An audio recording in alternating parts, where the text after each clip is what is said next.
Hello everyone, how's it going? Dr. Incompetent here, and let's resume our complete beginner's guide to No Man's Sky here with the Voyagers update. And we're going to jump in our ship and do one of the most exciting things in the game, which is takeoff. We've repaired the ship and we're ready to go. So we're going to hold R2 to take off. And we don't have very much fuel left in our launch thrusters. You see that it went down to 25%, but that's okay for now. And let's just talk a little bit about what's happening in the ship. I'm just drifting, moving very, very slowly forward.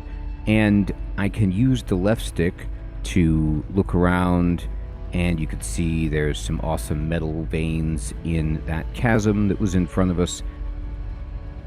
And in the center of the heads-up display of the ship, there's a little kind of bubble, an orange chart that is displaying for us where the planets are in the system, how kind of high up or their altitude relative to our position a little bit with some sticks, or if they're below us.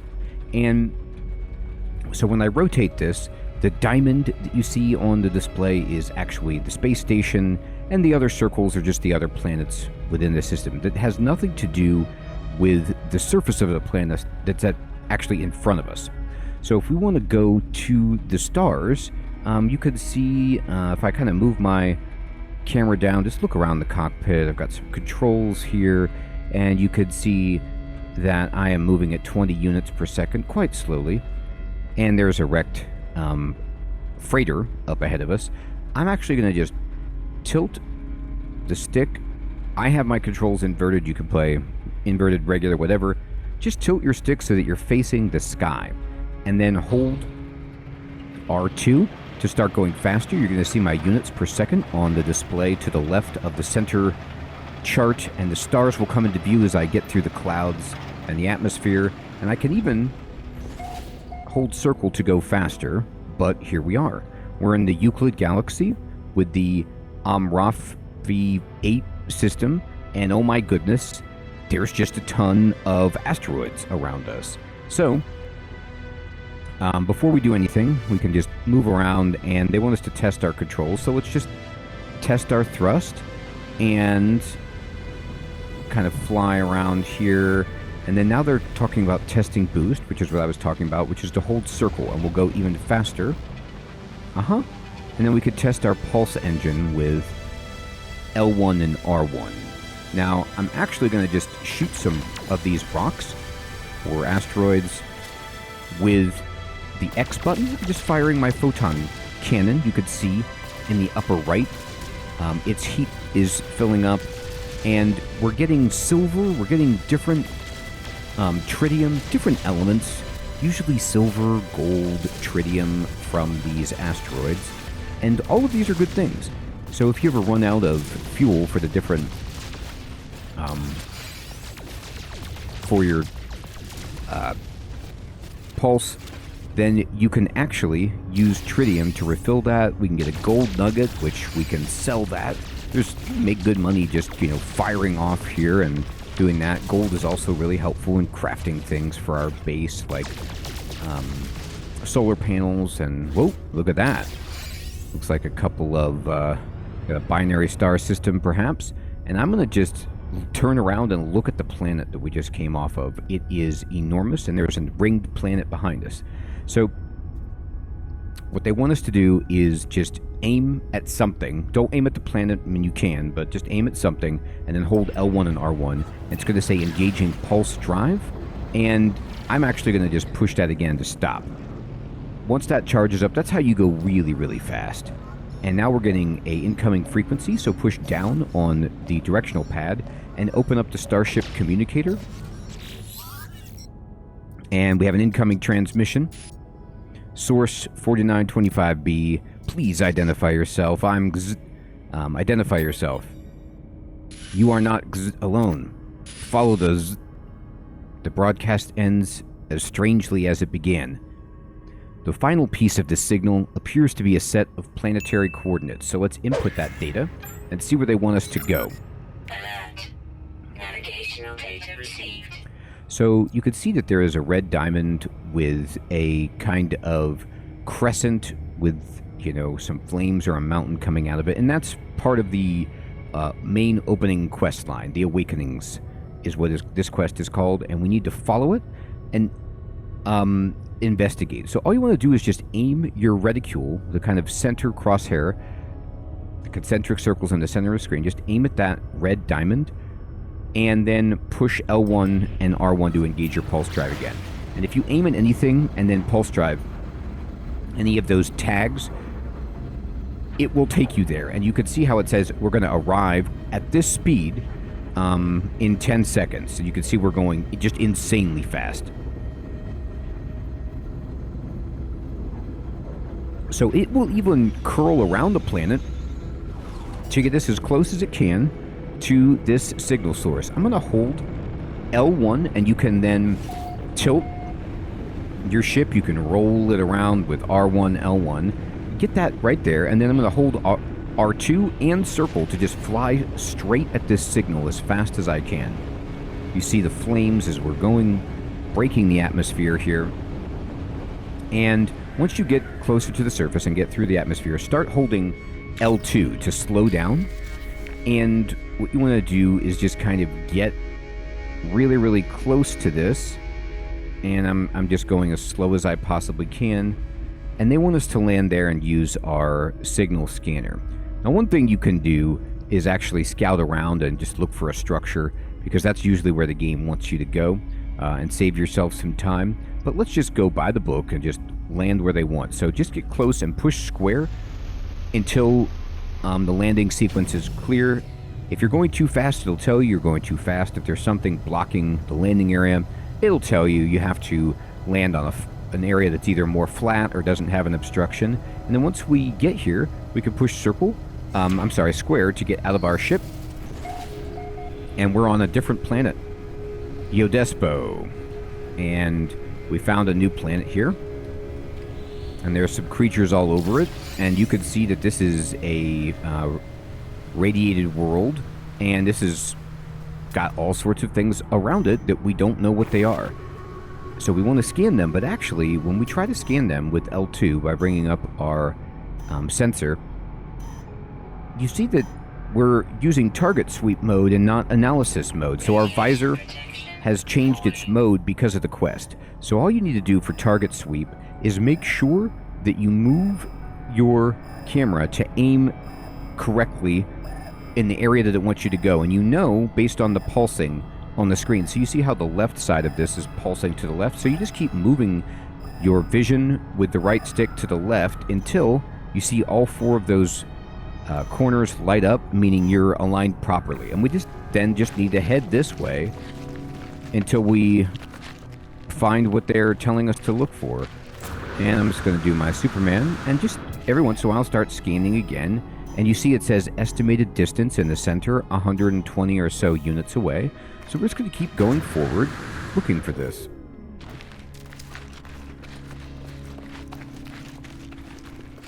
Plenty of rocks on this world, huh? And move over. There we go. That's the way. Oh my goodness.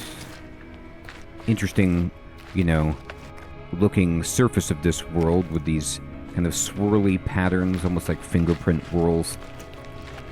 And we're just going to keep running. Check it. I need to actually be going... Oh, and once you get close enough, it'll say, okay, I'm going to finalize the signal, and I'm going to tell you exactly where to go. And it's right down there. So in this case, it's not really a big structure. It's just a crashed pod. Or some debris. So let's just go over here and see this. And... yep, there's just this little broken technology. Hold square. The sparking wires of the machine generate a signal, tapping out its broadcast into the void. Whoever left the message is long gone. Let's decipher the signal. Decoding 16. 16. Entry 4925C. No fuel and failed to reach station. Hazard protection low. No choice, but because underground. Deployed base computer. As well as the log entry, the signal contains plans for a base computer and a terrain manipulator. With any luck, the base computer will hold more information about whoever is leaving these messages, so let's extract the plans. So now we learn how to make a base computer, which allows us, as it sounds, to establish a base, a home that we can build, upgrade, have workstations, decorate, all sorts of cool stuff. And that we can teleport to using the portals eventually. Now, we need 30 chromatic metal to get this going. We also get the technology for a terrain manipulator, which is phenomenal. We really, really want this. This is absolutely fantastic. This is an advanced terraforming device. So it's just another option for our multi-tool that lets us manipulate the terrain, mine it away, build it up, and go after some minerals in a more advanced fashion. So we're going to just push circle, and it says we need to go to the mission log and select the manipulation mission. So we will. I'm going to push start.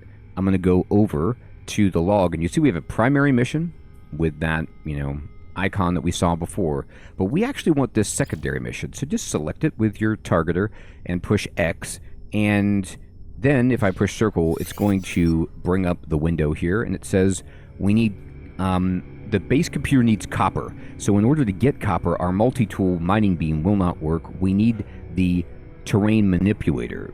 So we need to install it on our multi-tool. So push the center button, open up your multi-tool, and then this blinking square, we could now select the multi-tool here, but it needs nanotubes and it needs some jelly. So I'll go ahead and just open up my inventory and see if I can craft any nanotubes. I can. So if you want to craft more than one, you can actually are you gonna let me? Radiation protection falling. Okay. Well, anyway, once you make one, you can then select the carbon nanotube in your inventory and hold square. You don't have to go through the menu to select the nanotube again. Just hold square to build another. And if you have the ingredients, you can make another one. So now we have the 2 nanotubes. So I'm actually going to go to the multi-tool, just select it, and select the nanotubes. And now we've put that in. Now we need the dihydrogen jelly. And to make dihydrogen jelly, I'll go to the suit. I'll push X on an empty square and show you the recipe requires 40 dihydrogen. So let's just push L3 to get our scanner pulsed and just look for the blue H's to find some dihydrogen crystals. They're everywhere. And here's some right here.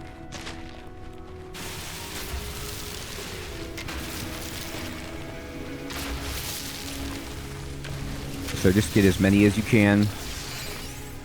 We need 40 for the jelly, but we'd like to have more. My beam's going to overload. Also, too, start scanning, because now you can actually scan this stuff. The analysis visor isn't coming up. I'm just going to aim at this. There's a critter. There's a critter. There's another critter. And there's rocks and plants and things. Just scan it all. Just make as much money as you possibly can.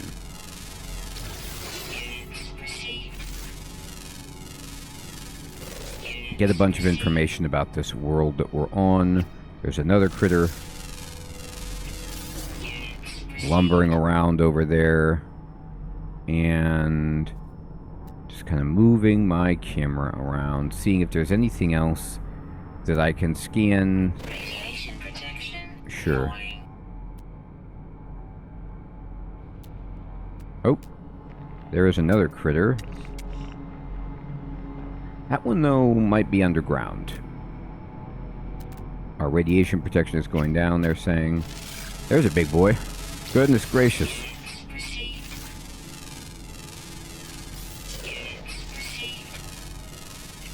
Excellent. You could see just how many animals there are. Look in the sky, it's nighttime. So just kind of move around looking for those red dots. I'm going to push start, and I'm going to go to discoveries. And we've actually discovered 6 out of the 8. And if I click on this, look at that little guy. There's, oh, this animal is extinct, so we can maybe find some fossils of it. There's 2 flying entities that we need to find, so we should just look to the skies. And there's our ship down there, but let's get some more jelly, or crystals, so that we can craft that jelly and get the terrain manipulator online. I'm going to then run over to our ship and just get in to charge up our protection.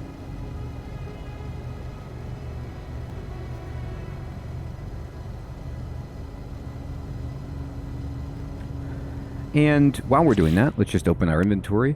We can open these tritium hyperclusters, by the way. If you ever get these kind of geodes, just hold square, and you see we're just getting a bunch of tritium, which is actually quite good. So here it is right here. If I push X on this, you notice I can just pick it up, and whatever you can recharge, if it's possible, if this could be used as a fuel for your ship or any of your technology devices, they will light up, and then you can just pick it up and just push X to recharge it. So our pulse engine has been recharged. We can open up this and just get a little bit more gold. I'm going to go here, and looks like we got some crystal shards, which are giving us dihydrogen, which is great. So we can just go here, quickly craft that jelly. And we're also going to want to craft some starship launch fuel. So that's going to require metal plating, which is easy as pie for us to make because of the amount of dust that we have. So I'll just make a plate, and I'm going to then make a launch fuel. And it used a bunch of our hydrogen, but, you know, if I pick this up and then I use R1 to change to the Starship tab, I'm going to use this to just refill our launch thrusters up to 100% so we can easily move around our ship. So this is why you're always going to want ferrite and dihydrogen early game to recharge your launch thrusters so you can use your ship. And I'm going to then build this. And we did it. We've got a terrain manipulator. So now, if I push start, I'm going to go over here.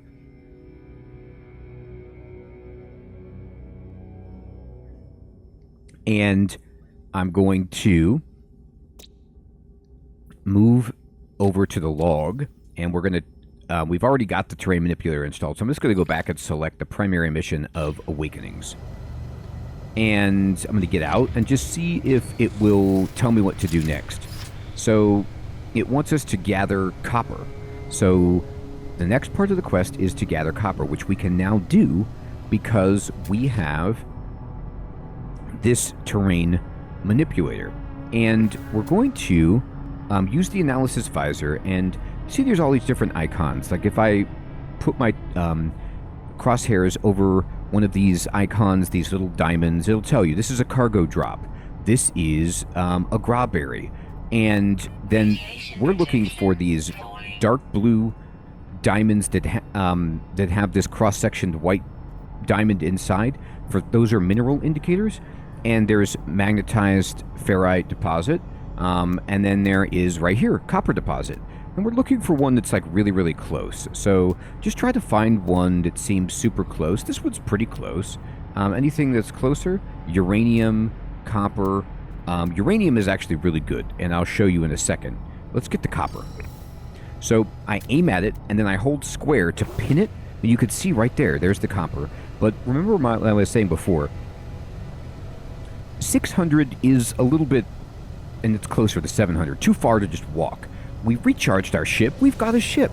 Let's just use this baby to get there. So just hold R2, and every time we take off, we use 25% of our launch thruster fuel, which is really bad, but we can upgrade the efficiency of our engine as we progress, and without even getting a better ship we can do that, but we need to progress the main story quest for that to be easier. There's some flying things right there, so as soon as we get here, I'm going to look around and see if I could scan those. I'd love to get all of them, and I'm just going to roll over here and get close to this, and just hold L2 to kind of zoom around, and whoop, you'll see the shiny unmistakable surface of the mineral here, and it's this. It's actually kind of covered up a little bit by the ground, but you see the copper here, the veins of it poking through, and this is what we need to mine. Now, I'm going to look back in the sky. I swear, here we go. Yep, get one of these. Excellent, and now there's just one more flying critter that we need to get all of the fauna here, which would just be so amazing. So I'm just going to keep my eyes peeled, but we don't see it yet. Okay, now, in order to get this copper, we need to use the terrain manipulator. Now, it's already switched us to it. If I push triangle, you'll notice I switch to my multi-tool to the mining beam, but if I push triangle again in the upper right, you'll see manipulator mode. This is the terrain manipulator. Now, you could push circle to make it create, flatten, restore, or what we want to do now, which is mine. So it's got a lot of cool functions, but right now we're just doing something really simple, which is get copper. So we just aim this at it and hold R2, and what you're going to see is that we're just basically ripping away all of the dirt and minerals and everything that we see as we use this manipulator. Now, different from the mining beam, this baby cannot overheat. You just need to make sure it has fuel. But the beautiful thing about the terrain manipulator is it can be refueled using silicon, which the silicate dust you basically just get as dirt when you're mining. So this silicate powder, you see how I'm getting it? That can be used to recharge this. So you're never going to run out or have to pay for using this device. It's fantastic. And we'll just kind of go like this and just blast up any chunks that you see that look shiny and metallic. Get it. Now, I'm using perhaps a beam that's too big. So you can use R1 and L1 to change the size of your terrain manipulator. The smaller it is, so you see this kind of like orange sphere here, that's the largest I can make it. And if I use it, you see how I'm just going to blast a sphere of that size right out of the environment. But if I tighten it up with L1 and then fire it, you see how I make a much smaller hole here. The tighter your beam is, the more minerals you will actually extract. It takes longer, but because you're more precise, you will get more. So if you just need to destroy the environment, then use the big beam. But if you're trying to mine, tighten your beam to get more. Now, another few things I want to say. These dihydrogen crystals, if I try to mine this using my terrain manipulator, you're not going to get anything out of it. You need to switch back to your mining beam. So you need to know which resources to use which mode of your multi-tool for. And most of the time it's just pretty simple. Minerals that you could scan with your analysis visor are generally going to be things that you get with the terrain manipulator. And then a lot of these other things that you get from pulsing will be from your mining beam. That actually might not be a good rule of thumb. You'll figure it out as you go, but the easiest way is if you're not getting any resources when you're shooting it or nothing's happening, then you need to switch modes. Now, another thing I want to tell you is if you have your beam, let's just put it at the biggest size, and you see how my hazard protection is going down. If I just dig a hole like this, and I just walk through this hole, after I get to a certain depth, you're going to see that my hazard protection is filling back up. Now, I found a cave by shooting through, and you'll often do that. You'll often just find caves by firing through the surface. You might not find one. You don't need to find one. But what I'm trying to illustrate is that if you make a hole for yourself and get underneath and create natural cover with like a ceiling, you get hazard protection. Additionally, if I just shoot out like this and just kind of fly back up out of the hole that I made, you'll see again my hazard protection is going down. If I switch to the create mode and from create mode, you see there's a bottom ribbon in the center of the screen that tells you the controls. R2, change terrain, L1 and R1 change size, and then you can push square to change the shape. So you can see how if I aim with it, I'm on a square. If I push square again, I can go square or I can go circle. Now, let's just say I just go like this. You see how I'm just kind of like creating this archway? Okay? And if I stand underneath enough shelter that I've created here, let me just kind of keep scoping this up.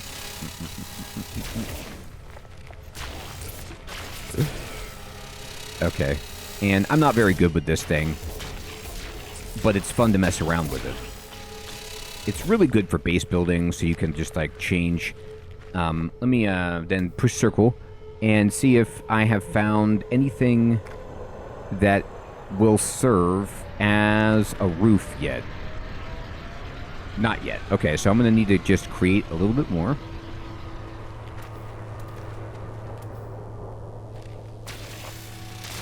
And I'm just going to kind of...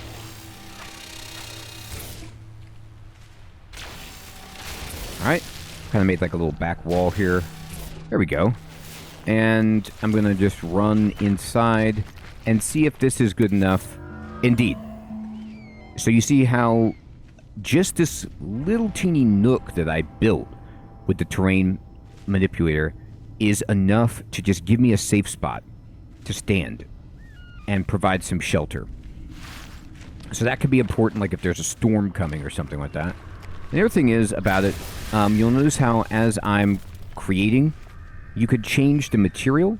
So rock, base, cave, underwater, to make a more appropriate dwelling, but I'm happy with that. Okay, now I'm going to just close this up. Actually, what I'm going to do is go back to mine. I'm just going to push triangle, and I'm going to find my ship and get inside. Okay, so now that we're in the ship, I'm just going to recharge my hazard protection, and I'm going to get out. And they want us to process the copper into chromatic metal to build the base computer. Before I do that, though, I'm just going to look around, and there it is in the sky. Look at that. Try to target one of these guys, and we did it. So now if I go over here, push start, go to discoveries, you see how I've got all the fauna? I just select this, and then I can hold this button to get 2,000 nanites as a bonus, and we can use those in a bit to really buy some nice upgrades for ourselves. So scanning the fauna is fantastic. You could follow those ships, see where they're going if you like, but let's go ahead and just push up and put down our portable refiner. Now we already have one. We don't need to build another one. We're just drawing from our inventory, and I'm going to push R2 to place it, and then I'm going to hold square to use this, and I'm going to go to the input and just push X, and we're going to just select the copper and put it right there. And then I'm going to select fuel, and I'm going to use condensed carbon like that. And then I'm going to hold square, and it's going to take 47 seconds to turn all of this copper at 2-to-1 into chromatic metal. So I had 240 something, so I'll get 120-ish, whatever that starting number was, of chromatic metal. Now you don't have to turn all of your copper into chromatic metal. You can split your stack. But right now I'm fine. Now another thing I want to do, though, before I get out of here, is I'm going to see, okay, there's a uranium deposit. I'm going to see if there's another uranium deposit that's a little bit closer to us.